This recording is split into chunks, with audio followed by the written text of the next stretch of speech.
Welcome to T9 news. Welcome to morning news.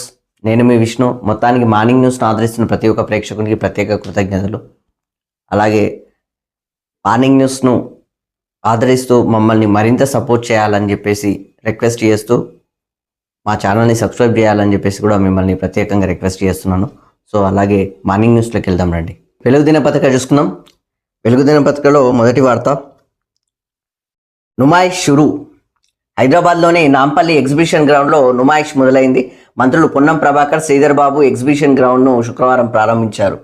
Numaish 47 రోజుల పాటు రోజు సాయంత్రం 4 గంటల నుంచి రాత్రి 10:30 వరకు కొనసాగుతుంది. వారాంతాలు అంటే వీకెండ్స్, సెలవు రోజుల్లో రాత్రి 11 గంటల వరకు ఇందులో ఉంటుందంట.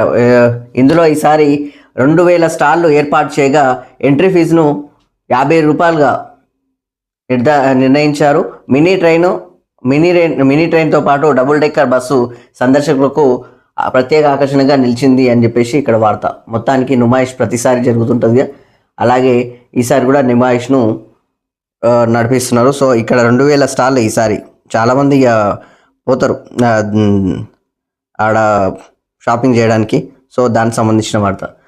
రాష్ట్ర జనాభాలో 50% బీసీలే, కులగణన సర్వేలో వెల్లడి. ఎస్సీ, ఎస్టీ, ఓసీ ఇతరులు కలిసి 40%. సర్వే నివేదిక సిద్ధం చేసిన ప్రణాళిక సంఘం. దీనిపై నేడు క్యాబినెట్ మీటింగ్లో చర్చించే ఛాన్స్. రైతు భరోసా, రైతు కూలీలకు సాయం, ఇందిరమ్మ ఇండ్లు, రేషన్ కార్డులపై కీలక నిర్ణయాలు తీసుకునే అవకాశం అని చెప్పేసి ఇక్కడ వార్త. చూడండి, ఇక్కడ ఉన్న పరిస్థితి ఏంటంటే రాష్ట్ర జనాభాలో 50% బీసీలే. కులగణన వేసిరు కదా, సో క్లారిటీ వచ్చేసింది అన్నట్టు. అదేవిధంగా వాళ్ళకు కూడా రిజర్వేషన్లు ఇవ్వాలి. వాళ్ళకు కూడా స్థానిక ఎన్నికల్లో వాళ్ళకు కూడా రిజర్వేషన్లు ఇచ్చే ఛాన్సెస్ ఉన్నాయి. సో అది ఇంతవరకు కొత్తగా కూడా చూడాలి. వాస్తవానికి ఇది ఈ యొక్క స్థానిక ఎన్నికలకే మెయిన్ కేటాయించేటట్టుగా ఇక్కడ ఉన్నాయి కూడా రైతు భరోసా, రైతు కూలీలపై సాయం, ఇందిరమ్మ ఇండ్లు, రేషన్ కార్డుల పైన కీలక నిర్ణయాలు తీసుకునే అవకాశం. అంటే ఈ యొక్క స్థానిక ఎన్నికల ఎఫెక్ట్ ఇప్పుడు తీసుకునే ఛాన్స్. ఎందుకంటే ఈ స్థానిక ఎన్నికల ఎఫెక్టే ఉంటుంది అన్నట్టు. ఇప్పుడు ఒకవేళ 4 రోజులు అయితే ఎలక్షన్ కోడ్ మళ్ళీ అమల్లోకి వస్తుంది. ఆ తర్వాత మళ్ళీ ఛాన్స్ ఉండదు. సో అందుకే ముందే సెట్ చేశారు, లేకపోతే ఇబ్బంది అవుతుంది స్థానిక ఎన్నికలకు. సో ఆ విధంగా గవర్నమెంట్ ముందస్తు తరహాలో నడుస్తుంది అన్నట్టు. రాష్ట్రంలో బీసీల జనాభాపై స్పష్టత వచ్చింది. మొత్తం జనాభాలో 50% మేర బీసీలు ఉన్నట్టు తెలిసింది. ప్రభుత్వం చేపట్టిన సమగ్ర కులగణన సర్వేలో ఈ విషయం వెల్లడైన సమాచారం. కులగణన సర్వేకు సంబంధించి నివేదికను రాష్ట్ర ప్రణాళిక సంఘం సిద్ధం చేసింది. దీనిపై శనివారం సెక్రటరియట్లో సీఎం రేవంత్ రెడ్డి అధ్యక్షతన జరిగే కేబినెట్ మీటింగ్లో చర్చించే అవకాశం ఉంది. ఫిబ్రవరిలో స్థానిక సంస్థల ఎన్నికలు నిర్వహించాలని ప్రభుత్వం భావిస్తున్నందున కులగణన సర్వే వివరాలు కేబినెట్ మీటింగ్లో చర్చించే అవకాశం ఉందని తెలిసింది. ఈ కేబినెట్ మీటింగ్లో రైతు భరోసా మీద కూడా ఏదో ఒకటి ప్రకటిస్తారు అన్నట్టు. ఏదో ఒకటి 7 ఎకరాలకా, లేకపోతే 10 ఎకరాలకా, లేకపోతే ఈ యొక్క వెంచర్లకు అలా ఇవ్వమని చెప్పారు. వెంచర్లకు, పెట్రోల్ బంకులకు, లేకపోతే ఈ యొక్క ఇతర వ్యాపారాలు చేసే దానిలకు, లేకపోతే రోడ్లకు, గుట్టలకు, వాటికి కూడా ఇవ్వమని, ఓన్లీ వ్యవసాయం చేసే సాగు భూములకు మాత్రమే రైతు భరోసా ఇస్తామని చెప్పేసి అన్నారు కదా. సో అదేవిధంగా క్యాబినెట్లో దాని గురించి చర్చించారు. సో అదేవిధంగా క్యాబినెట్లో చర్చిస్తున్నారు. ఈరోజు ఖచ్చితంగా చర్చిస్తారు. సో ఏదనేది క్లారిటీ వస్తుంది. దాంతోపాటు ఈ యొక్క రైతు కూలీల సాయం డిసెంబర్ 28 తారీఖు వరకే ఇస్తున్నారు. 27-28 తారీఖే.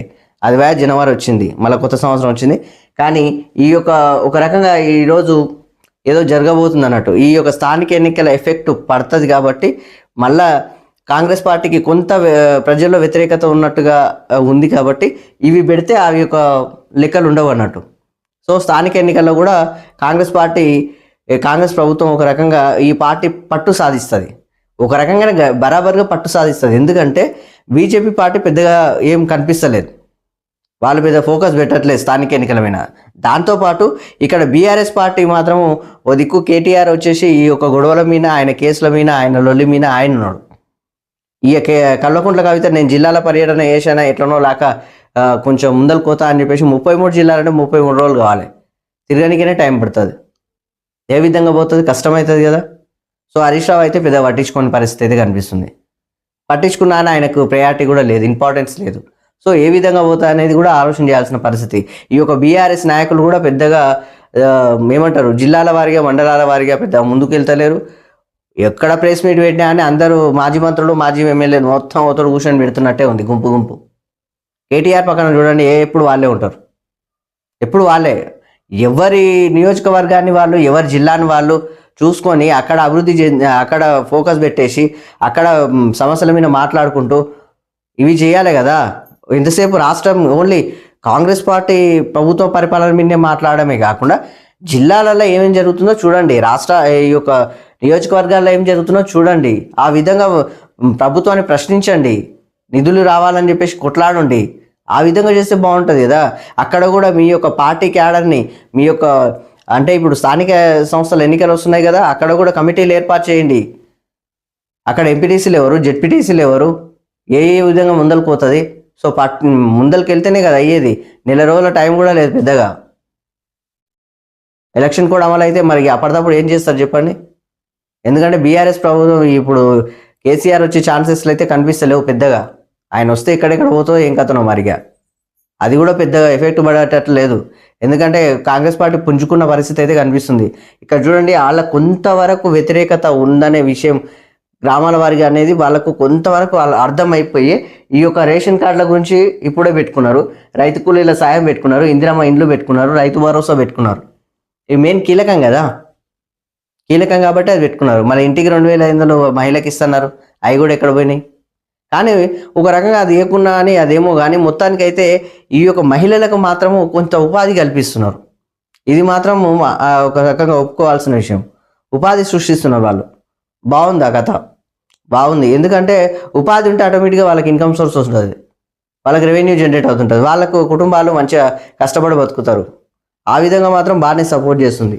కాకపోతే మొత్తానికైతే ఈ యొక్క స్థానిక ఎన్నికల ఎఫెక్టే ఈ వరాలు మాత్రము ఇచ్చే ఛాన్సెస్లు ఉన్నాయి. సో ముందరికి తీసుకెళ్తుంది ప్రభుత్వం. సో దాని మీద చూడాలి ఇక మరి ఎంతవరకు. సో వేగంగా RRR అని చెప్పేసి ఇక్కడ వార్త. నార్త్కు భూసేకరణ, సౌత్కు అలైన్మెంట్ చేయించాలి అని చెప్పేసి, నార్త్కు భూసేకరణ, సౌత్కు అలైన్మెంట్ చేయించాలని చెప్పేసి, రైతులకు పరిహారం విషయంలో ఉదారంగా ఉండాలి, రైతు అధికారులకు సీఎం రేవంత్ రెడ్డి ఆదేశాలు చేస్తున్నాడు. సో దానికి సంబంధించిన వార్త. 3 ఏళ్లలో హైబ్రిడ్ యాన్యుటీ మోడల్గా 29,700 కిలోమీటర్ల మేర రోడ్డు, సింగిల్ డబుల్ రోడ్లను విస్తరించాలి, పంట పొలాలకు సులువుగా చేరేలా నేషనల్ హైవేలపై అండర్ పాస్లు, R&B అటవీ శాఖ సమన్వయం చేసుకోవాలని సూచన, RRR నేషనల్ హైవేలపై అధికారులతో సమీక్ష, రోడ్ల నిర్మాణం మరమ్మతులకు 1000 కోట్లు విడుదల అని చెప్పేసి ఇక్కడ వార్త. మొత్తానికైతే పల్లెలకు మంచి రోడ్లు వస్తున్నాయి. సో దానికి సంబంధించిన వార్త చూడండి. దాంతోపాటు ఈ యొక్క RRRకి కూడా భూసేకరణ, దాంతోపాటు ఈ యొక్క ఫ్లైఓవర్ అంటే ఇది RRR అనేది పెద్ద హైవే కదా, దానికి అంటే ఇక మొత్తం ఈ ORR ఎట్లనో RRR అట్లా. ఆ విధంగానే అండర్ పాస్లు ఇక కొంతమంది పల్లెటూళ్ళకు పోయేటోళ్ళు, దాంతోపాటు కొంతమంది పక్కనే ఉన్న పంట పొలాలకు పోయేటోళ్ళు, చేనులకు పోయేటోళ్ళు, పక్కనే ఉన్న వేరే గ్రామానికి పోయేటోళ్ళు వెళ్ళాలంటే ఇబ్బంది కాకుండా అండర్ పాస్లు కూడా వేస్తున్నారు అన్నట్టు కిందికి వెళ్ళి పోనీకి. ఇక్కడ కూడా కొంచెం సరిగ్గా చూడాలని చెప్పేసి అధికారులతో సమీక్ష చేసిండు రేవంత్ రెడ్డి. సో దానికి సంబంధించింది ప్రయాణ అనుకూలంగా పంచాయతీ రోడ్లు. రాష్ట్రంలో ప్రతి గ్రామం నుంచి మండల కేంద్రానికి బీటీ రోడ్డు ఉండాల్సిందే. భవిష్యత్ అవసరాలను పరిగణనలోకి తీసుకొని రోడ్డు వెడల్పు ఉండేలా డిజైన్ చేయాలి. గతంలో ఎడ్ల బండ్లు, సైకిళ్ళు, మోటార్ సైకిళ్ళు రాకపోకలకు అనుగుణంగా సింగిల్ లైన్, డబుల్ లైన్ రోడ్ల వెడల్పును నిర్ణయించారు. ప్రస్తుతం మారుమూల పల్లెల్లో కార్లు, ట్రాక్టర్లు, ఇతర వాహనాలకు తిరుగుతున్నందున వాటి రాకపోకలకు వీలుగా ఆయా రహదారుల కొలతలు మార్చాలి. ఆటంకాలు లేకుండా వాహనాలు కొనసాగిపోయేందుకు వీలుగా రోడ్లను విస్తరించాలని రేవంత్ రెడ్డి ఆదేశాలు ఇస్తున్నాడు. సో దాంతోపాటు ఆయన చెప్తున్నాడు. ఒక రకంగా చెప్పాలంటే ఈ గ్రామాలకు పోయే రోడ్లు కదా, ఇక్కడ ఆయన పొలం పోతుంది, ఇక్కడ ఈయన పొలం పోతుంది అని చెప్పేసి కొంతమంది ఉంటారులే ఇక దందాలు చేసి రోడ్డు పెద్దగా వచ్చేదాన్ని కూడా చిన్నగా చేస్తారు. అట్లా క్షణతోటి జరుగుతున్నాయి. కాబట్టి అది పెద్దగా ఇప్పుడు కాకుండా రేపైనా అని కొంచెం ఇబ్బంది కాకుండా ఉండేటట్లుగా పెద్దగా చేయాలి రోడ్డు, లేకపోతే ఇబ్బంది చాలా అవుతుంది. ఎందుకంటే 2 బండ్లు వచ్చినాయి అనుకో, ఇక ప్రతి ఊర్లోకి ఇప్పుడు కార్లు పోతున్నాయి, పెద్ద విషయం ఏం కాదు. ట్రాక్టర్లు ఉంటున్నాయి, ఎందుకంటే ఇక వ్యవసాయదారులు మొత్తం ఆమె ట్రాక్టర్లు యూజ్ చేస్తున్నారు కదా. సో ఇక ఒకరొకరు కూడా డెవలప్ అయ్యే పరిస్థితి కనిపిస్తుంది కాబట్టి ఈ యొక్క పంట పొలాలకు ఎక్కువ ఈ ఎడ్ల బండ్లు ఎడ్లను నాగలి కొట్టేటోళ్ళు అట్లా ఎవరు లేరు, పెద్దగా తక్కువ ఉన్నారు కానీ తక్కువ ఉన్నారు. కానీ ఇప్పుడు ఉన్నోళ్ళు మొత్తం ట్రాక్టర్ పెట్టి దున్నుతూ ఉన్నారు. ఊరికి 5 ట్రాక్టర్లు ఉన్నాయి ఇప్పుడు. సో ఆ విధంగా ఆటోలు, కార్లు, అన్ని ట్రాన్స్పోర్ట్లు కూడా బాగానే గట్టిగానే అవుతున్నాయి. కాబట్టి ఇక బస్సులు కూడా వస్తున్నాయి, స్కూల్ బస్సులని, ఆ బస్సులని. సో ఆ ఇబ్బంది కలగకూడదు కదా, ఆ విధంగా రోడ్ల విస్తరణ ఫ్యూచర్ని ఒకసారి చూసుకొని ఒకటేసారి కట్టిగేయాలని చెప్పేసి అంటున్నాడు రేవంత్ రెడ్డి. సో మంచి మాట. సో దాంతోపాటు ఇక్కడ అదానికి సంబంధించిన వార్త చూడవచ్చు. అదానిపై యుఎస్లో ఎంక్వైరీ. అదానికి న్యూయార్క్ కోర్టు షాక్ ఇచ్చింది. వేర్వేరుగా నడుస్తున్న 3 కేసులను ఒకేసారి విచారిస్తుంది. ఇండియాలోని వివిధ రాష్ట్ర ప్రభుత్వాలకు 2029 కోట్ల వరకు లంచాలు ఇచ్చారని ఈ విషయం యుఎస్లోని ఇన్వెస్టర్లకు చెప్పలేదని చెప్పేసి ఈ కేసు నమోదైందని చెప్పేసి ఇక్కడ వార్త. దాదాపు ఈ యొక్క కేసు విషయంలో ఆల్రెడీ లంచాలు ఇచ్చి తీసుకుంటున్నట్టుగా ఈ ఒక రకంగా మనకు స్కిల్ డెవలప్మెంట్ యూనివర్సిటీకి ఒక రకంగా ఫండ్, ఒక రకంగా లంచం ఇచ్చినట్టుగా, లేకపోతే ఫండ్ ఇచ్చినట్టుగా, ఏదో చేసినందుకు ఇక్కడ ఆయన రేవంత్ రెడ్డి కూడా అది రిటర్న్ చేసిండు. సీఎం రేవంత్ రెడ్డి వద్దున ఆయన ఈ స్కిల్ డెవలప్మెంట్ యూనివర్సిటీని ఓ సంకల్పంతో చేస్తున్నాము, ఇక దాని మీద మాకు రాజకీయాలు లేడా, మాకు లొల్లు లేడా, తీసుకొని పోని 100 కోట్లు కాకుండా అని చెప్పేసి అక్కడ వదిలేసిండు అన్నట్టు. సో దాంతోపాటు కొంతవరకు ఇక్కడ బడ్జెట్ పెట్టే లెక్కల, కంపెనీలు పెట్టే లెక్కల ఉన్నా కానీ అవి మాత్రం హోల్డ్లో పెట్టినట్టుగా కూడా కనిపిస్తుంది. ఇదే ఆంధ్రప్రదేశ్లో మాత్రము ఇక్కడ జగన్మోహన్ రెడ్డికి దాదాపు 1750 కోట్ల వరకు ఇస్తే అని చెప్పేసి 1750 కోట్లు ఏమో మొత్తం ఇచ్చినామని చెప్పేసి ఓ మాట అన్నారు. మరి అది ఎంత ఇచ్చిరు, ఏం కథ అనే విషయం కూడా మొత్తం క్లారిటీగా అరుచుకుంటున్నారు. జగన్మోహన్ రెడ్డిని బాగానే అరుచుకుంటున్నారు. కానీ ఈ యొక్క పవన్ కళ్యాణ్ కావచ్చు, లేకపోతే చంద్రబాబు నాయుడు కావచ్చు, లేకపోతే టీడీపీ నేతలు కావచ్చు, ఎన్డీఏ కూటమి కావచ్చు, బాగానే జగన్మోహన్ రెడ్డిని బాగానే అరుచుకుంటున్నారు. కానీ అదానిని కూడా అరుచుకోవాలి కదా. అదానిని తీసుకున్నాడు ఆయన, బాగానే ఉంది అన్నట్లుగా మాట్లాడుతారు. కానీ ఇచ్చిన గురించి కూడా మాట్లాడాలి. ఇచ్చిండు కాబట్టి తీసుకున్నారు. అది దాని విద్యుత్ స్కామ్కి సంబంధించింది, ఆ లెక్కలు అది ఇది అని చెప్పేసి లొల్లి చేసేవాళ్ళు. ముందు ఈయన మీద కూడా లొల్లి చేయాలి కదా మరి. ఎందుకంటే మాట్లాడరు. ఎందుకంటే ఎన్డీఏ గవర్నమెంట్ ప్రధానిది, బీజేపీ పార్టీ ప్రధాని ఉన్నాడు. ప్రధాని ఎవరు? అదాని మనిషి. అదాని ఎవరు? ప్రధాన మనిషి అన్నట్టుంది ఆ కథ. అది ఎంత దూరం పోతుందో కూడా చూడాలి మరి. మొత్తం అయితే ఈ లెక్కలు అయితే జరుగుతున్నాయి. సో మొత్తానికైతే యుఎస్ ఎంక్వైరీ అయితే జరుగుతుంది. సో అది ఎంత దూరం పోతుందో కూడా చూడాలి. ఈ మధ్యలో ఈ యొక్క అదాని కేసు కానీ, దాంతోపాటు ఇక్కడ ఉన్న ఈ యొక్క పుష్ప సినిమా ఒకటి ఆడింది కదా, ఒక ఏమంటే పొలిటికల్ సినిమా. ఈ యొక్క కేటీఆర్ ఇష్యూలు, ఈ కేసులు బయటికి రాకుండా, జగన్మోహన్ రెడ్డి కేసులు, ఆ ఇష్యూలు బయటికి రాకుండా, వాళ్ళకి వేరే మాట్లాడడానికి వాళ్ళకి పెద్ద సబ్జెక్టు, లేకపోతే అక్కడ ఉన్న కంటెంట్, లేకపోతే ఇంకా ఏం సమస్యలు అవన్నీ పెద్ద చూపించేటట్లుగా కనిపించక పుష్ప సినిమాను ఒకటి ఆట ఆడిచ్చారు. ఒక 15 రోజులు మొత్తం, 15-20 రోజులు మొత్తం అదే సినిమా నడిపించారు. పొలిటికల్ డ్రామా అదంతా. దానికి ఈ యొక్క రాజకీయాలకు సంబంధం ఏముందన్నట్టుగా మొత్తం పొలిటీషియన్స్ మొత్తం ఎంటర్ అయ్యారు దానిలకు. ఎందుకు ఎంటర్ అయ్యారో అర్థం కాలే. మొత్తం ఇక్కడ ఈ యొక్క సీఎం రేవంత్ రెడ్డిని ఒక విలన్ చేసినట్టుగా వేసేసారు. దెబ్బకి ఆయన కూడా ఏమైనా తక్కువ, మొత్తం డిపార్ట్మెంట్ మొత్తాన్ని దించిండు.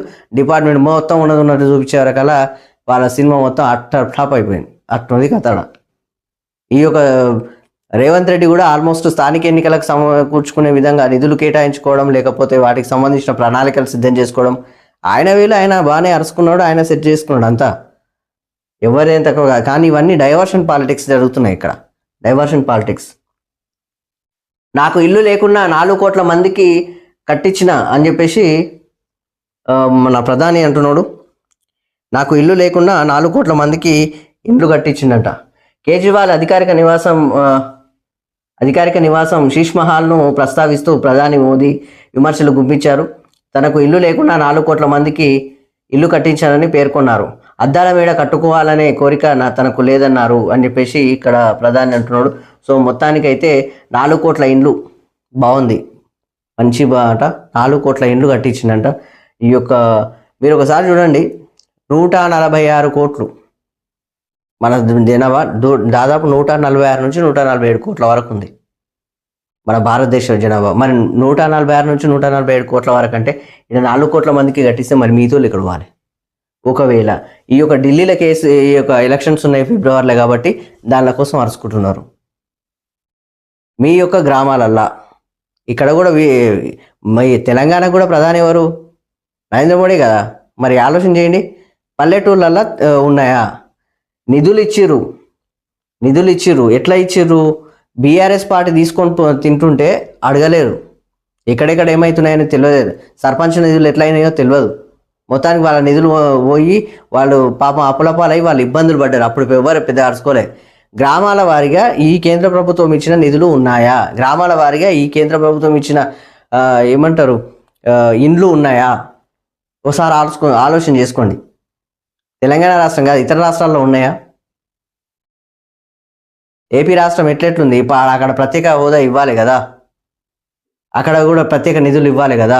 ఆయన నర్సనీయకు ఆయన కేసులు ఆయన బయట పడతాయని చెప్పేసి జగన్ సార్ పెద్దగా అడగలేదు. ఆయన ఇట్లా సేవ్గా ఉంటే చాలరా నాయన అనుకొని అక్కడ మాత్రం 12 సంవత్సరాలు ఇప్పటివరకు ప్రత్యేక హోదా లేదు, ప్రత్యేక నిధులు లేదు, రాజధాని లేదు. ఏం జరుగుతుందో ఒకసారి ఆలోచన చేయాలి. అక్కడ ఉపాధి లేదు, నిరుద్యోగులు ఉన్నారు. మొత్తం ఏం జరుగుతుంది ఏపీలో? ఇప్పుడు ఎన్డీఏ గవర్నమెంట్ వచ్చినాక మాత్రం ఇవన్నీ అవుతున్నాయా? చూడండి, అట్లుంది కథ. తెలంగాణ అంతే, ఏపీలో అంతే. ఈ యొక్క దక్షిణ భారతదేశాన్ని మొత్తానికే సంకనాగిస్తున్నారు దిక్కు కేంద్రం మొత్తం. దాని గురించి కూడా ఆలోచన చేస్తే బాగుంటుంది. ఎందుకంటే దక్షిణ భారతదేశంలో జనాలు లేరా, లేకపోతే ఇక్కడ నుంచి మన కేంద్రానికి జిఎస్టీ కడతలేమా? ఇక్కడున్న మంత్రులు, ఇక్కడున్న ఎంపీలు ఏం మాట్లాడతలేరు మన ఎందుకో? ఈ ఎంతసేపు బీజేపీ ఎంపీలు ప్రతిపక్షాలను విపక్షాలను అరుచుకున్నట్టుగా, లేకపోతే అధికార పక్షాన్ని అరుచుకున్నట్టుగా ఏదో ఈ రాజకీయాలు చూపిస్తారు. కానీ అక్కడ నుంచి నిధులు ఎట్లా తీసుకురావాలి, ఈ యొక్క నియోజకవర్గాలు ఎట్లా డెవలప్ చేసుకోవాలి, ఈ విధంగా మాత్రం ఎప్పుడు ఆలోచన చేయరు. ఎంతసేపు పార్టీకి పనిచేస్తుడే.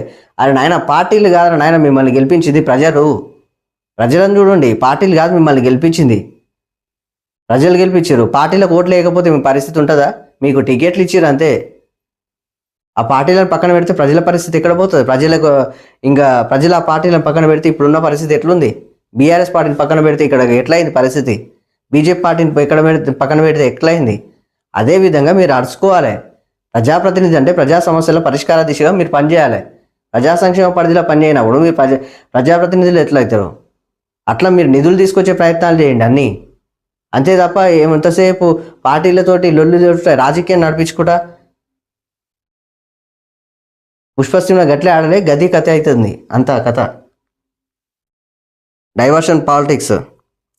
మొత్తానికి ఎవరిండ్లు ఎవరు కడుతున్నారు ఏం కథ అనేది మీరు కూడా ఒకసారి ఆలోచుకోవాలి.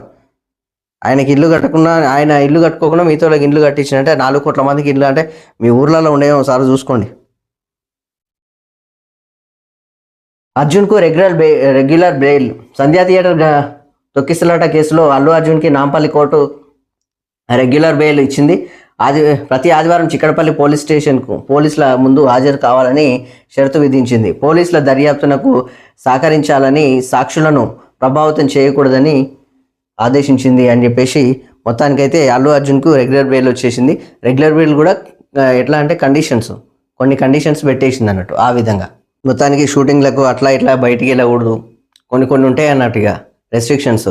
ఇక ఏమంటే ప్రతి ఆదివారం పోలీస్ స్టేషన్ కాడికి రావాలి, పోలీసుల ముందు ఒకసారి ఇట్లా కనిపించిపోవాలి అన్నట్లు కొత్త రెగ్యులర్ బెయిల్ అయితే ఇచ్చినట్టే. సో సంతోషం. సో దాంతోపాటు రాజకీయ ఇక్కడ రేవంత్ రెడ్డికి సంబంధించిందే ఈ యొక్క మాటలు. హైదరాబాద్ తాగునీటికి గోదావరి నుంచి 20 టీఎంసీలు అని చెప్పేసి ఇక్కడ వార్త.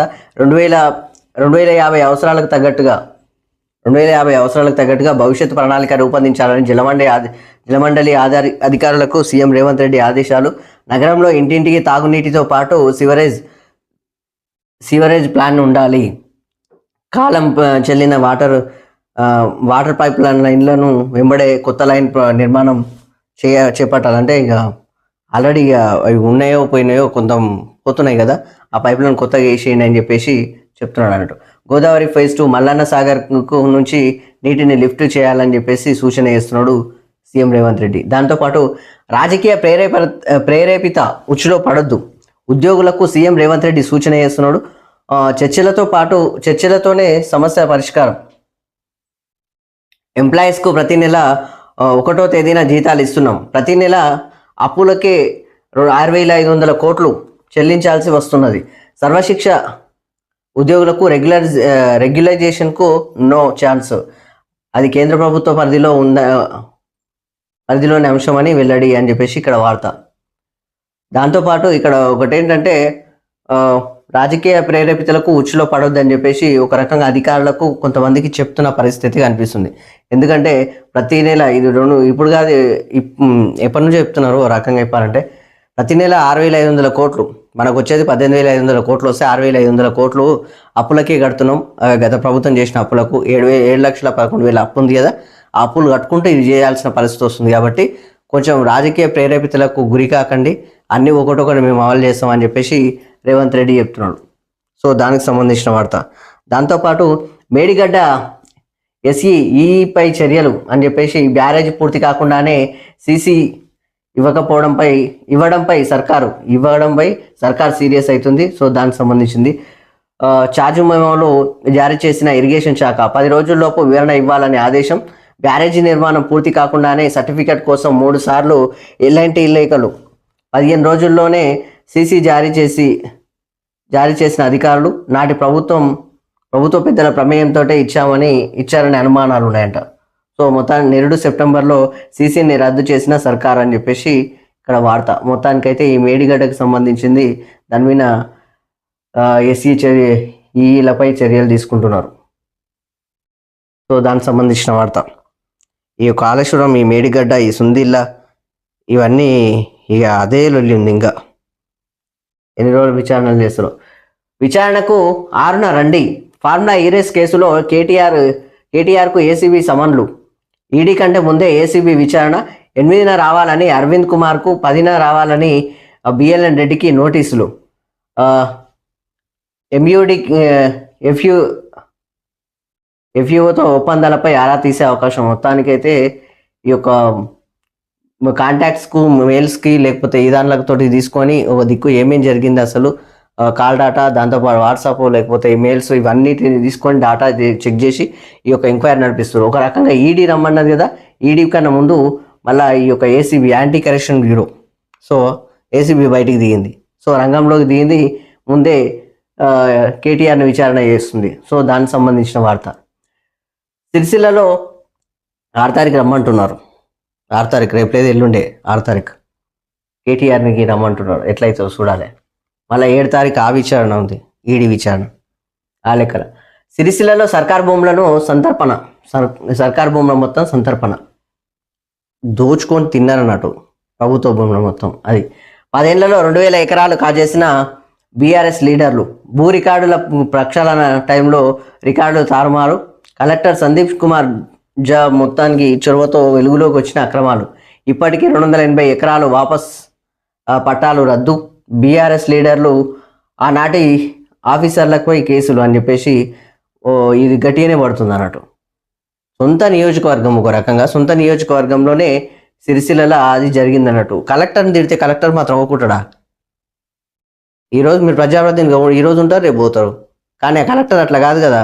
ఒకసారి పంజాబ్ విసిరిండ్రు దెబ్బకు ఈ ఒక బీఆర్ఎస్ లీడర్లు, నాటి లీడర్లు ఏమేం చేసిరో మొత్తం భూములను మొత్తం బయటికి తీస్తున్నారు. ఇది కథ. మహిళా సంఘాలకు మొబైల్ షిప్ వెహికల్ అని చెప్పేసి ఇక్కడ 25 వాహనాలను ప్రారంభించిన మంత్రి శ్రీతక్క అని చెప్పేసి ఇక్కడ వార్త. మొత్తానికి మొబైల్ ఫిష్ వెహికల్స్ను ప్రారంభించింది సీతక్క. ఉపాధి అయితే బాగానే గట్టిగానే చూపిస్తారు. మహిళ పైన మాత్రం ప్రత్యేక ఫోకస్ పెట్టారు నేటి ప్రభుత్వం. సో దానికి సంబంధించిన దాంతోపాటు మళ్ళీ పెరిగిన చలి. సాధారణం కంటే 8 డిగ్రీల తక్కువ ఉష్ణోగ్రత నమోదు. 15 జిల్లాల్లో 10 డిగ్రీల లోపే టెంపరేచర్లు. ఆసిఫాబాద్, సిరిపూర్లో 6.5 డిగ్రీలు. రానున్న 2 వారాలు ఇలాగే ఉండొచ్చని ఐఎండీ చెప్తుంది. సో దానికి సంబంధించిన వార్త. చలి బాగా ఎక్కువైంది కదా, సో జాగ్రత్తగా ఉండండి. ఎందుకైనా మంచిది. ఈ యొక్క పొల్యూషన్ కూడా ఎఫెక్ట్ ఎక్కువ అవుతుంది. కొంచెం వాతావరణ పరిస్థితులు బాగాలేవు కాబట్టి అనవసరంగా పొద్దుగా లోపల మంచు కురుస్తున్న లెక్కలు ఉన్నాయి. చలి కూడా టూ మచ్ ఎక్కువైంది కాబట్టి కొంచెం జాగ్రత్తగా ఉండండి. సో పిల్లలను కొంచెం ఈ యొక్క అనారోగ్యాల పాలు కాకుండా చూసుకోండి. అందుకని వైరల్ ఫీవర్స్ వస్తున్నాయి. దానికి తోడు దరిద్రానికి మళ్ళా చైనా ఇంకొకటి కనిపెట్టింది, ఇంకో వైరస్ని తీసుకొస్తుంది. మరి దాని మీద కూడా ఏమేమవుతుందో చూడాలి. చైనా ఈ యొక్క ఏ వస్తువు చేసినా గ్యారంటీలు ఉండవు, కానీ రోగాలకు మాత్రం పక్కా గ్యారంటీ. చూడండి, ఆల్రెడీ అందరినీ ప్రపంచం మొత్తాన్ని లాక్డౌన్లో కూర్చోబెట్టాలి కరోనా వైరస్ తీసుకొచ్చి. అట్లా రోగాలకు మాత్రం పక్కా గ్యారంటీ ఉంటుంది. ఆల్రెడీ ఢిల్లీలో అదంతా అలర్ట్ అయిపోయారు. ఈ యొక్క భారత రాష్ట్ర ఈ యొక్క భారతదేశ గవర్నమెంట్ మొత్తం జర అలర్ట్ చేస్తుంది. సో అట్లా ఉంది కథ. ఢిల్లీని కప్పేసిన పొగమంచు, 200కు పైగా ఫ్లైట్లపై ప్రభావం, కనిష్ట ఉష్ణోగ్రత 6 డిగ్రీలు, ఎయిర్పోర్ట్ వద్ద విజిబిలిటీ లెవెల్ 0, 3 నుంచి 4 గంటల ఆలస్యంగా రైళ్లు అని చెప్పేసి అక్కడ ఉత్తర భారతదేశం మొత్తం వణుకుతుంది పుడతా, అంత చలి. అది పరిస్థితి మొత్తానికి. దానికి సంబంధించిన వార్త. దాంతోపాటు కాలేజీల్లో కుల వివక్షపై ఏం చర్యలు తీసుకున్నారని చెప్పేసి అడుగుతుంది సుప్రీంకోర్టు. సో దానికి సంబంధించింది వచ్చిన ఫిర్యాదులు తీసుకున్న చర్యల డేటా ఇవ్వండి. యూజీసీకి సుప్రీంకోర్టు ఆదేశం. రోహిత్ వేముల తల్లి పిటిషన్పై విచారణ చేస్తున్నారు. సో దానికి సంబంధించిన వార్త. సో మొత్తానికి ఇది పరిస్థితి. ఇక్కడ చూడండి, తీన్మార్లో చూడండి, అల్లు అర్జున్కు బెయిల్ వచ్చింది కదా. మొన్న సినిమా మధ్యలోనే వచ్చాం సార్, ఈసారి మొత్తం సినిమా చూద్దాం, తగ్గేదేలే అని చెప్పేసి అంటున్నాడు బౌన్సర్. సో దానికి సంబంధించింది ఇప్పుడు బయటికి రావట్లే, కానీ దానికి సంబంధించిన వార్త. మొత్తానికి ఇది వెలుగు దినపత్రిక. మళ్ళీ ఆంధ్రజ్యోతి దినపత్రిక కూడా చూసుకుందాం. దాంతోపాటు ఈఈసీఎల్పై అభియోగాల నమోదు అని చెప్పేసి ఇక్కడ వార్త. మొత్తానికి మేడిగడ్డ కుంగుబాటుపై రాష్ట్ర ప్రభుత్వం చర్యలు. బ్యారేజీ నిర్మాణం పూర్తి కాకుండా అయినట్లుగా సర్టిఫికెట్ ఇచ్చిన ఏఈ తిరుపతిరావు, సిఈ రమణారెడ్డి. దీనిపై సర్కార్ను ప్రశ్నించిన జస్టిస్ పిసి ఘోష్ కమిషన్ అని చెప్పేసి సర్కార్ ప్రశ్నిస్తుంది మొత్తానికి గట్టిగానే.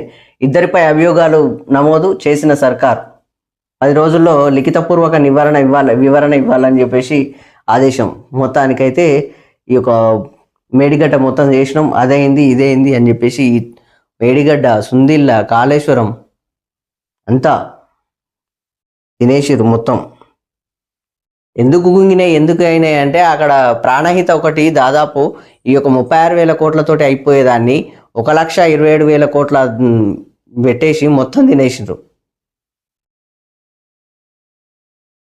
విచారణకు వేలాయ అని చెప్పేసి ఈ నెల 6వ తేదీన ఉదయం 10 గంటలకు హాజరు కండి అని చెప్పేసి అంటుంది ఈ యొక్క CBI. Government of Telangana anti corruption bureau పిలుస్తుంది కేటీఆర్ని. ఫార్ములా ఏరియస్ కేసులో కేటీఆర్కు ఏసీబీ నోటీసు. 7న రావాలంటూ అరవింద్ కుమార్కు, బిఎల్ఎన్ రెడ్డికి కూడా ఒప్పందాలు చాటింగ్ ఈమెయిల్స్ ఆధారంగా విచారణ. ఇప్పటికే కేటీఆర్ 7వ తేదీన విచారణకు రావాలని ఈడీ న్యాయవాదులతో కేటీఆర్ బృందం సుదీర్ఘ చర్చలు. క్వాష్ పిటిషన్పై ఉత్కంఠ అని చెప్పేసి ఇక్కడ వార్త. ప్రమాణ పత్రాలు ఎందుకు? రైతులపై కేసులు పెట్టేందుకేనా? భరోసా కోసం రైతు భరోసా కోసం అడుక్కోవాలా? అన్నదాతలకు 26,500 కోట్లు ఎగ్గొట్టారు. ఎంతమందికి రుణమాఫీ చేశారో గ్రామాల్లో ప్రభుత్వమే ప్రమాణ పత్రాలు ఇవ్వాలని చెప్పేసి కేటీఆర్ ఫైర్ రైతులను ప్రభుత్వం మీద. సో దానికి సంబంధించింది ప్రెస్ మీట్ పెట్టి గట్టిగానే అరుచుకున్నాడు. సో దానికి సంబంధించిన వార్త. దాంతోపాటు పరిహారం ఉదారం అని చెప్పేసి ఇక్కడ రైతులకు వీలైనంత ఎక్కువ మొత్తం అందాలి, ఈ విషయంలో కలెక్టర్లు చొరవ చూపాలని చెప్పేసి రేవంత్ రెడ్డి అంటున్నాడు, సీఎం రేవంత్ రెడ్డి. సో దాంతోపాటు RRR సేకరణ త్వరగా పూర్తి చేయాలి, దీనికోసం ప్రజాప్రతినిధులు రైతులతో చర్చించండి, దక్షిణ భాగం అలైన్మెంట్ చేయించండి, అటవీ శాఖ పర్యావరణ సమస్యలు పరిష్కారానికి ప్రత్యేక అధికారులు, అండర్ పాస్ల నిర్మాణానికి ముందే జాగ్రత్తలు తీసుకోండి, 3 ఏళ్ల హ్యామ్ విధానంలో రోడ్లు పూర్తి కావాలని చెప్పేసి రేవంత్ రెడ్డి అంటున్నాడు, సీఎం రేవంత్ రెడ్డి. సో దానికి సంబంధించిన వార్త. హైదరాబాద్కు మల్లన్న సాగర్ నీళ్లు అని చెప్పేసి ఇక్కడ ఇందాక చదువుకున్నాం కదా, ఆ విధంగా 20 టీఎంసీల తరలింపునకు జలమండలి ఆమోదం. గ్రేటర్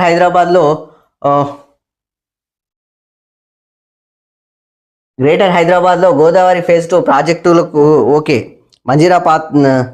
మంజీరా పాత లైన్ స్థానంలో కొత్త పైప్ లైన్ నిర్మించండి అని చెప్పేసి అంటున్నారు. కేంద్రం నుంచి నిధులు తెచ్చుకునేలా డిపిఆర్ అని చెప్పేసి సీఎం అంటున్నాడు. రాష్ట్ర ఏర్పాటు తర్వాత తొలిసారి జలమండలి బోర్డు భేటీ అయింది. సో దానికి సంబంధించింది.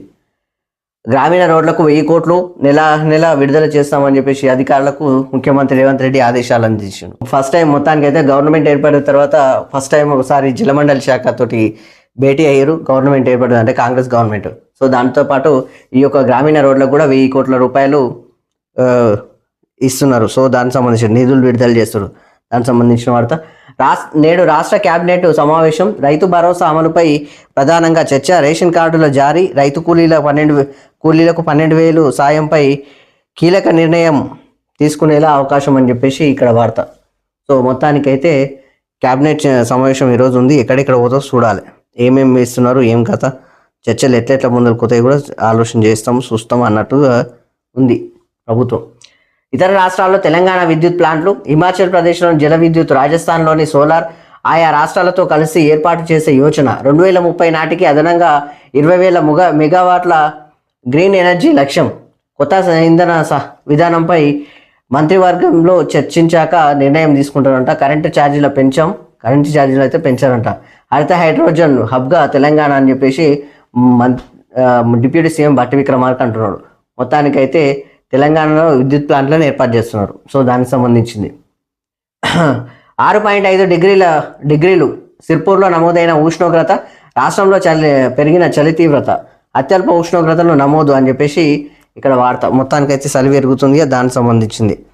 దాంతోపాటు పైసా ఖర్చు లేకుండా హెచ్ఐసిసి నిర్మాణం, ఆలోచనలే పెట్టుబడిగా సంపద సృష్టించాలి. దేశంలోనే అత్యధిక తలసరి ఆదాయం తెలంగాణలోనే. ఏపీ ప్రభుత్వ అభివృద్ధిలో పారిశ్రామికవేత్తలు భాగస్వాములు కావాలి. ఏపీ ముఖ్యమంత్రి నారా చంద్రబాబు నాయుడు వ్యాఖ్య. ఘనంగా ప్రపంచ తెలుగు సమైక్య సభలు ప్రారంభం అని చెప్పేసి ఇక్కడ వార్త. మొత్తానికైతే తెలంగాణ నెంబర్ 1లో ఉంది. సో అభివృద్ధి ఈ యొక్క తలసరి ఆదాయంలో ఆ ఏపీలో కూడా ఈ యొక్క పెట్టుబడులు పెట్టాలని చెప్పేసి కంపెనీలకు సూచన చేస్తున్నట్టుగా. సో అభివృద్ధి మీద మాత్రం చంద్రబాబు నాయుడు ఒక ప్రత్యేక ఫోకస్ పెట్టిండు. అక్కడ చూడాలి ఇంకెక్కడెక్కడ పోతుందో. సో దానికి సంబంధించిన వార్త. దాంతోపాటు అల్లు అర్జున్కు ఊరట. షరతులతో కూడిన బెయిల్ మంజూరు అని చెప్పేసి, అనుమతి లేకుండా దేశం విడిచి వెళ్ళరాదు, ప్రతి ఆదివారం పోలీసుల ఎదుట హాజరు కావాలి, తొక్కిసలాట కేసులో కోర్టు ఆదేశం అని చెప్పేసి మొత్తానికి రెగ్యులర్ బెయిల్ ఇచ్చేసింది కోర్టు. సో దానికి సంబంధించిన వార్త. చైనాలో కొత్త వైరస్ కలకలం అని చెప్పేసి ఇక్కడ చూడండి, ఇదే పరిస్థితి ఇక్కడ. హెచ్ఎంపీవి విజృంభణ, ఆసుపత్రులకు జనం. శీతాకాలంలో శ్వాసకోశ సమస్యలు తలెత్తడంపై సహజం అని చెప్పేసి ఆందోళన అనవసరం అన్న చైనా ప్రభుత్వం. 2001లోనే హెచ్ఎంసీవి గుర్తింపు, మొత్తానికి హెచ్ఎంపీవి గుర్తింపు అని, అది సిజనల్ వ్యాధి అని చెప్పేసి అంటున్నారు అక్కడ చైనాలో. సో అది ఎక్కడ వరకు చూడాలి మొత్తానికి. ఇంతకుముందు కరోనాను తీసుకొచ్చి పెద్ద ఏమంటారు ప్రపంచాన్ని మొత్తాన్ని సగం సంఘనాగిచ్చారు కదా. ఇప్పుడు కూడా ఎట్లా అవుతుందేమని భయపడతారు. మనసును చదివే యంత్రం, మైండ్ రీడింగ్ మెషిన్ను అభివృద్ధి చేసిన చైనా శాస్త్రజ్ఞులు. మూర్ఛ బాధితురాలి ఆలోచనని డీకోడ్ చేసిన యంత్రం అని చెప్పేసి ఇక్కడ వార్త. సముద్రంలో సాహసయాత్ర 150 కిలోమీటర్ల అలవోకగా ఈదిన 52 ఏళ్ల శ్యామల. 52 ఏళ్ళ ఉన్నాయంట ఆమెకు, శ్యామల ఆమె. మొత్తానికి సాహసయాత్ర 150 కిలోమీటర్లు ఈదిందంట. విశాఖ నుంచి కాకినాడ తీరానికి 7 రోజుల ఈత. ఆసియాలోనే మొదటి స్విమ్మర్గా ఘనత అని చెప్పేసి ఇక్కడ వార్త. వాయబ్బా. పరిహారం ఆలస్యమైతే మార్కెట్ రేటు చెల్లించాల్సిందే. భూసేకరణ ప్రక్రియలో వ్యవధే కీలకం. పాత ధరల ప్రకారమే పరిహారం అంటే 300A అధికారణను ఉల్లంఘించినట్టే అని చెప్పేసి తీర్పులో స్పష్టం చేసిన సుప్రీంకోర్టు. సో దానికి సంబంధించింది. దాంతోపాటు సంగారెడ్డిలో రోడ్డు ప్రమాదం, 4 మృతి. గుమ్మడిదల మండలం నల్లవల్లి అడవి ప్రాంతంలో ఆటోను ఢీకొన్న కారు బోల్తా పడి ఆటో వెనుక నుంచి ఢీకొట్టిన కూరగాయల ఆటో అని చెప్పేసి మొత్తానికైతే 4 చనిపోయారు. అటవీ ప్రాంతంలో ఆటోను ఢీకొట్టిన కారు, బోల్తా పడిన ఆటోను వెనుక నుంచి ఢీకొట్టిన కూరగాయల ఆటో, అట్లా 3 బండ్లు మొత్తానికి 4 మంది. సో దానికి సంబంధించింది పాపం. సో దాంతోపాటు వైద్య కోర్సుల సీట్లు ఖాళీగా ఉండరాదు అని చెప్పేసి ఇక్కడ వార్త. 3 నెలల్లో విధానాన్ని రూపొందించండి, రాష్ట్రాలతో చర్చించండి, కేంద్రానికి సుప్రీంకోర్టు ఆదేశం అని చెప్పేసి ఇక్కడ వార్త. లోకం తీరు చూడండి, ఇక్కడ ప్రజలు ఉచితాలపై ఆధారపడొద్దని చెప్పేసి కేంద్ర మంత్రి ప్రహ్లాద్ జోషి అంటున్నాడు కదా. సో ఉచితాలపై వాళ్ళకన్నా ఎక్కువ మనమే ఆధారపడుతున్నాం సార్, హామీలు ఇస్తేనే ఓట్లు పడతాయి అని చెప్పేసి వాళ్ళు ఈ రాజకీయ నాయకులు అంటున్నారు. అంటే పొలిటీషియన్స్కి ఎక్కువ అది ఇస్తాం ఇది ఇస్తాం అని చెప్పేసి రాజకీయ నాయకులు అంటుంటారు కదా. సో ఆ విధంగా ఉచితాలతోటే ఆ లెక్కలు నడుస్తున్నాయి అన్నట్టు, చెప్పకనే చెప్తున్నారు అన్నట్టు సింపుల్గా. ఇది మొత్తానికి ఆంధ్రజ్యోతి దినపత్రిక. ఈరోజు క్యాబినెట్ మీటింగ్లో జరుగుతుంది. సో ఏ విధంగా ఉంటుందో కూడా చూడాలి. సో దాంతోపాటు ఓకే, మొత్తానికి ఇవి నేటి ప్రధాన వార్తలు. అలాగే చూస్తూనే ఉండండి T9 న్యూస్. దాంతోపాటు ప్రతి ఒక్కరూ మా ఛానల్ని సబ్స్క్రైబ్ చేసి మరింత మమ్మల్ని సపోర్ట్ చేయగలరని రిక్వెస్ట్ చేస్తూ నేను మీ Vishnu. Thank you very much.